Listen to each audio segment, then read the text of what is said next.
Hello family, welcome to Stories. Please subscribe and leave a like for us, it means the world to us. Also, share this video to your friends and loved ones, and turn on post notifications so you don't miss future videos from us. Thank you. As you do so, sit back and relax as we dive in. Samuel, the young and driven CEO of a successful beverage company called Samuel's Beverages, despite his ambitious career, his personal life felt incomplete. His wife, Julia, a popular social media influencer known for her beauty and motivational content, had a secret she had hidden from the public: she could not carry a child. Julia adored children, and for years, she begged Samuel to adopt. "There are so many children who need loving homes," she would tell him. But Samuel always resisted. "Julia," he said one evening as they sat in their elegant living room, "I understand your heart, but I want my own bloodline to continue this company. My legacy, it's everything my parents worked for. I need a child that carries my DNA." Their disagreement caused a rift between them, but Samuel's perspective changed when he was diagnosed with cancer at the height of his career. Knowing he might lose the ability to father children after surgery, he left a sperm sample at the hospital, hoping to secure his dream of becoming a father one day. Miraculously, his surgery was successful, and he beat cancer. Yet, the shadow of infertility hung over his life. Samuel was eager to start a family, but Julia's health meant she couldn't conceive. When Julia suggested surrogacy as a compromise, Samuel agreed. They found a willing egg donor, and the hospital began the surrogacy process. On the day of the procedure, chaos erupted at the hospital. A young college student named Mabel Rivers had come for a routine medical checkup. In the confusion of a packed schedule, a doctor mistakenly inseminated Mabel with Samuel's sperm instead of the intended surrogate. The mistake was covered up by the hospital staff, who quietly deleted Mabel's records to avoid liability. Meanwhile, Samuel was informed that the surrogate was successfully pregnant. He was overjoyed, embracing Julia and sharing the news of their soon-to-be parenthood. Julia, however, masked her unease. While she had agreed to surrogacy to save their marriage, she feared that raising a child not biologically hers might strain their relationship further. Mabel Rivers was a diligent college girl, juggling her studies and part-time work. Lately, she had been feeling fatigued and nauseous, which worried her. After a visit to the hospital for a checkup, she received a call from the nurse saying her results were ready. Curious but cautious, Mabel decided to pick them up later that week. When she arrived at the hospital, she was greeted with a shocking revelation. "Congratulations, Miss Rivers, you're pregnant," the nurse said with a bright smile. Mabel froze, staring at her in disbelief. "That's impossible," Mabel said sharply. "I'm a virgin. You must have made a mistake." The nurse insisted the results were accurate and advised Mabel to take it seriously. Refusing to believe it, Mabel hurried out, determined to confirm it herself. Distraught and panicking, Mabel stopped at a nearby pharmacy, bought a pregnancy test kit, and rushed into a restaurant bathroom to use it. Her hands trembled as she waited for the results. When 2 red lines appeared, confirming the pregnancy, her knees buckled, and the test slipped from her hand. How could this be true? She had never been with anyone. Meanwhile, Samuel received devastating news from the hospital. The surrogate he and his wife, Priska, had hired to carry their child had suffered complications, and the baby could not be saved. Samuel, who had spent years longing to become a father, was shattered. His grief overwhelmed him, and, unable to sit still, he decided to leave the office and head home. Mabel, still reeling from the test results, stumbled out of the restaurant bathroom, clutching her bag tightly. She was so consumed by her thoughts that she barely noticed the sleek black car speeding down the street. The screech of brakes snapped her back to reality as she realized the car had narrowly missed hitting her. "What the hell is wrong with you?" Mabel shouted, her voice trembling with fear and anger. Samuel, stepping out of the car, looked startled but calm. "I'm sorry, I didn't see you," he said, his deep voice laced with sincerity. Mabel glared at him, still shaken, but something about his demeanor made her pause. As their eyes met, an unspoken tension filled the air. Samuel's usually composed face softened as he noticed her teary eyes and trembling hands. For a moment, they both stood there, 2 strangers carrying their own burdens. Mabel, overwhelmed by her emotions, brushed past him, muttering, "Just watch where you're going."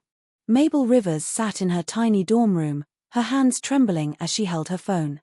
Her childhood had been anything but normal, and now, at the cusp of adulthood, life had thrown her into chaos once again.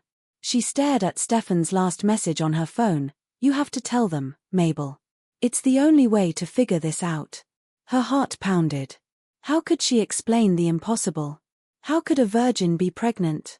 Even Stephanie, her closest friend, had struggled to believe her, though she masked it with concern and kindness. Mabel Rivers's family history was a tapestry woven with pain, love, and complicated relationships. Her mother, Elise, had grown up watching her own mother endure horrific abuse at the hands of Mabel's grandfather, a ruthless politician who hid his violent tendencies behind a polished public image. Mabel's grandmother, scarred physically and emotionally, passed away when Elise was only 12. Her death left a bitterness in Elise's heart that solidified her distrust of men. Determined to forge a different path, Elise found solace in the arms of a woman named Mavis, who became her lifelong partner. Together, they decided to have a child through a sperm donor, a man whose identity they chose to keep anonymous. To Mabel, he was a phantom, someone who might not even know she existed. Her mothers never spoke of him, and she never asked. Mabel's Uncle John was another reminder of the family's struggles. His life had taken a tragic turn when his wife, driven by paranoia, poured acid on him after falsely accusing him of infidelity. The truth emerged too late. It had been an innocent business trip. Scarred and battling health issues, John was left to care for their 2 young children. Alone, the church, moved by his plight, had stepped in to support him, but his pain was palpable, etched into every line on his face. That night, Mabel called her mother, Elise. The line crackled, and Elise's familiar voice brought a mix of comfort and dread. "Mabel, is everything okay? You sound off," Elise said, concern laced in her tone. Mabel hesitated. "Mom, I need to talk to you and the family. It's important." Elise paused, sensing the gravity in her daughter's voice. "All right, tomorrow morning. I'll call John, too." The next morning, Mabel sat in the living room of her childhood home, surrounded by her family. Elise sat beside Mavis, their hands intertwined. John sat across from her, his scarred face a silent testament to the pain he'd endured. His children played quietly in the corner, unaware of the storm brewing in the room. Mabel took a deep breath. "I'm pregnant." The words hung in the air like a thunderclap. Elise blinked, her face a mix of disbelief and shock. "Pregnant? Mabel, how?" "You've never even—" "I haven't," Mabel interrupted, her voice cracking. "I swear I've never been with a man. I don't know how this happened." The room fell silent. Mavis was the first to speak. "Mabel, honey, that's not possible. There has to be an explanation." John, who had remained quiet, finally spoke. "Mabel, are you sure? Maybe you just don't remember." "I remember everything," Mabel shouted, tears streaming down her face. "Why won't anyone believe me?" Elise's hand shook, her mind raced back to her mother's suffering, her own mistakes, and now this, her daughter, the one hope for a better legacy, standing before her with an impossible claim. She felt the weight of generations of pain crushing her chest. Sarah tried to soothe her. "Elise, calm down. Let's think this through rationally." But Elise couldn't, her mind spiraled into despair. "This family is cursed. My mother was destroyed by a man. I chose a woman because I thought it would break the cycle, but here we are again, drowning in shame and confusion." John's voice was low but firm. "This isn't about curses, Elise. Mabel needs us now. We have to figure this out together." Mabel looked at her uncle, gratitude and anguish swirling in her eyes. "I don't know what to do. I don't even know where to start." Stephanie's words echoed in her mind. "You have to tell them, Mabel." She had done that, but now what? The room was a storm of emotions, anger, fear, disbelief, and love all colliding at once. Mabel Rivers moved into her parents' house, hoping they would care for her and help her through the difficult time she was facing. Her pregnancy was a mystery, and her parents were determined to find out who was responsible. Her best friend, Stephanie, visited her often, offering support and encouragement. At the same time, Samuel was heartbroken. He had just learned that he would never have a biological child because his wife's womb couldn't carry a pregnancy. For Samuel, having a child wasn't just about being a father, it was about having a child with his own DNA to continue his family's legacy, something that had been passed down through generations. Julia, his wife, didn't share his view. She was scared of the idea of surrogacy and didn't want to go through that process. Instead, she wanted them to adopt a child, hoping it would be enough for Samuel. But Samuel refused, as he was set on having a child that shared his DNA. Julia felt frustrated and helpless, knowing they couldn't agree. However, Julia's facade of concern cracked when she visited her best friend to complain about Samuel's growing distance. Her friend reminded her that her behavior was partly to blame for the strain in their marriage. She even brought up Julia's past, recounting the abortions Julia had during their university days and implying that her lack of regard for Samuel's happiness was hypocritical. Furious, this angered Priska, who lashed out at Sophia for not taking her side. Samuel, still recovering from the loss of the surrogate pregnancy, sought solace in long, quiet walks through the park after work. It was on one of these evenings that he spotted Mabel sitting alone on a bench, her face shadowed with worry and exhaustion. Compelled by an inexplicable pull, Samuel approached her. "Are you all right?" he asked softly, his deep voice startling Mabel from her thoughts. Mabel hesitated, unsure of how much to share with a stranger, but something in Samuel's warm, empathetic tone broke through her defenses. "Not really," she admitted, staring at the ground. "It's been a tough few months." Samuel nodded, taking a seat on the opposite end of the bench. "I get it," he said after a pause. "Life has a way of throwing curveballs when you least expect it." For the next hour, they shared fragments of their lives, not the whole truth, but enough to feel an odd sense of comfort in each other's presence. Mabel spoke vaguely about her mysterious pregnancy and her fear of the unknown. Samuel, in turn, opened up about his battle with cancer, his longing for a family, and the pain of his recent loss. They didn't exchange names, keeping their identities as anonymous as their secrets. "It's strange," Mabel said, her voice barely above a whisper. "Talking to you feels easier than talking to my family." Samuel smiled faintly. "Sometimes, it's easier to share with someone who doesn't know your whole story. No judgment, no expectations." As night fell, they parted ways, neither realizing the significance of their encounter, but fate wasn't done with them. A few days later, they ran into each other at a quaint coffee shop. Mabel was waiting for her order when Samuel walked in, looking equally surprised to see her. "You again," Mabel said with a small smile. "Do you always bump into strangers twice?" "Only the ones worth meeting twice," Samuel replied, his charm catching Mabel off guard. They ended up sharing a table, and before long, their tentative connection deepened. Mabel found herself laughing for the first time in weeks, while Samuel felt a sense of peace he hadn't known since his diagnosis. Neither of them wanted to acknowledge the unspoken bond growing between them, one built on shared pain but also on an unexplainable understanding. Over the next few weeks, their paths continued to cross, each encounter drawing them closer. Samuel, who had always been focused on his legacy and family name, began to see life differently through Mabel's resilience. Mabel, who felt abandoned and overwhelmed, found strength in Samuel's unwavering presence. One evening, as they sat by the riverside, Samuel looked at Mabel and said, "I don't know what it is about you, but you remind me that there's still good in the world, even when everything feels so broken." Mabel looked away, her heart heavy with secrets she couldn't share. "You've been through so much," she said, "but you're still standing. That says a lot about who you are." Their words hung in the air, heavy with meaning, neither could fully grasp. Little did they know, their worlds were on the brink of colliding in ways they couldn't imagine. As their bond grew, so did the suspense, the truth about Mabel's pregnancy, the hospital's mistake, and Samuel's connection to it all loomed like a shadow over their newfound friendship.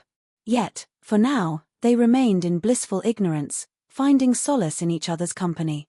But secrets have a way of surfacing, and the truth would soon test everything they had built. Mabel Rivers, once a promising college student, found her world unraveling as her pregnancy progressed. The once lively halls of her university now felt alien to her, filled with whispers and stares. The exhaustion of balancing schoolwork, a part-time job, and her growing belly became unbearable. Mabel eventually decided to take a leave of absence, retreating to her parents' home in the hopes of finding clarity and support. Her mother, Elise, and Elise's partner, Mavis, did their best to make Mabel feel comfortable, yet the tension in the house was palpable. Elise was racked with worry about Mabel's future, while Mavis took a more protective, almost defiant stance. She saw Mabel as vulnerable and believed it was her duty to shield her from the harsh realities the world had thrown her way. Amidst the chaos, Samuel found himself thinking about Mabel more often than he expected. He didn't fully understand why he felt such a connection to her. Maybe it was her honesty, her resilience, or the way she carried a quiet strength even in her darkest moments. Whatever the reason, Samuel couldn't ignore the nagging feeling that he needed to check on her. One afternoon, Samuel decided to visit Mabel. He found himself standing on the doorstep of her family's modest home, unsure of what he would say. Mavis answered the door, her expression immediately hardening at the sight of the unfamiliar man. "Can I help you?" she asked, her tone sharp and unwelcoming. "I'm here to see Mabel," Samuel said, his voice calm but determined. I want to make sure she's doing okay." Mavis stepped outside, closing the door behind her. "Listen, I don't know who you are or what your intentions are, but Mabel doesn't need any more stress in her life. She's been through enough." Samuel hesitated. He didn't want to argue, but he couldn't walk away either. "I'm not here to cause trouble," he said earnestly. "I just want to be there for her as a friend." Mavis's eyes narrowed. She doesn't need a friend right now. What she needs is peace. "So, whatever this is, it ends here. Stay away from my daughter." Samuel clenched his jaw, his frustration mounting. "I'm not trying to hurt her. I care about her." Mavis crossed her arms, unmoved. "Care from a distance. Don't come back here." The door closed firmly behind her, leaving Samuel standing alone on the porch. He sighed, running a hand through his hair. He wasn't sure what he had expected, but the confrontation left him feeling both helpless and determined. Despite Mavis's warning, Samuel and Mabel's paths continued to cross, albeit less frequently. They would occasionally meet in public places, parks, coffee shops, and once even a library. Their conversations grew deeper, filled with unspoken truths and a budding connection neither could fully explain. Mabel found solace in Samuel's company. He didn't treat her like fragile glass ready to shatter, nor did he bombard her with questions she couldn't answer. He simply listened, offering quiet encouragement when she needed it most. "I don't understand why you're so kind to me," Mabel said one evening as they sat on a park bench. The autumn leaves rustled around them, painting the world in shades of gold and crimson. Samuel looked at her, his expression thoughtful. "Because you deserve kindness, Mabel. Life's been unfair to you, but that doesn't mean you have to face it alone." His words lingered in her heart, a beacon of hope in the midst of her confusion and fear. However, their growing bond didn't go unnoticed. Julia, who had been growing suspicious of Samuel's long walks and late nights, decided to follow him one evening. She had been scrolling through his phone earlier that week and found nothing incriminating, but her gut told her there was more to the story. Dressed inconspicuously, Julia trailed Samuel to a small cafe. Her heart pounded as she saw him sitting across from Mabel, their heads bent close together in deep conversation. Julia's blood boiled as she watched the easy smiles and the way Samuel's eyes softened when he looked at the younger woman. Who was she, and why was Samuel spending so much time with her? Julia's mind raced with possibilities, each more infuriating than the last. She snapped a photo of them with her phone, her hands trembling with rage. That night, Julia couldn't sleep. Her mind replayed the scene at the cafe, each detail fueling her anger. How dare Samuel betray her trust like this? And who was that girl to think she could steal him away? The next morning, Julia decided she needed answers, but confrontation wasn't her style. No, Julia preferred to play the long game. She would dig deeper, learn everything she could about Mabel Rivers, and find a way to make her pay for whatever hold she had over Samuel. Julia's obsession grew. She began stalking Mabel online, piecing together bits of her life through social media and mutual connections. She even went as far as to hire a private investigator to gather more information. The more she learned, the more determined she became to bring Mabel's world crashing down. Meanwhile, Mabel remained blissfully unaware of Julia's scheming. Her focus was on navigating her pregnancy and the growing friendship she shared with Samuel. But as the weeks turned into months, the cracks in their fragile peace began to show. To be continued. If you enjoyed this story and can't wait to see what happens next, make sure to subscribe to our channel for part 2. Don't forget to like this video and leave a comment below with your thoughts on Samuel and Mabel's journey. What do you think will happen when the truth finally comes out? Let us know, we'd love to hear from you. Mabel sat in her room, staring at the ultrasound picture on her desk.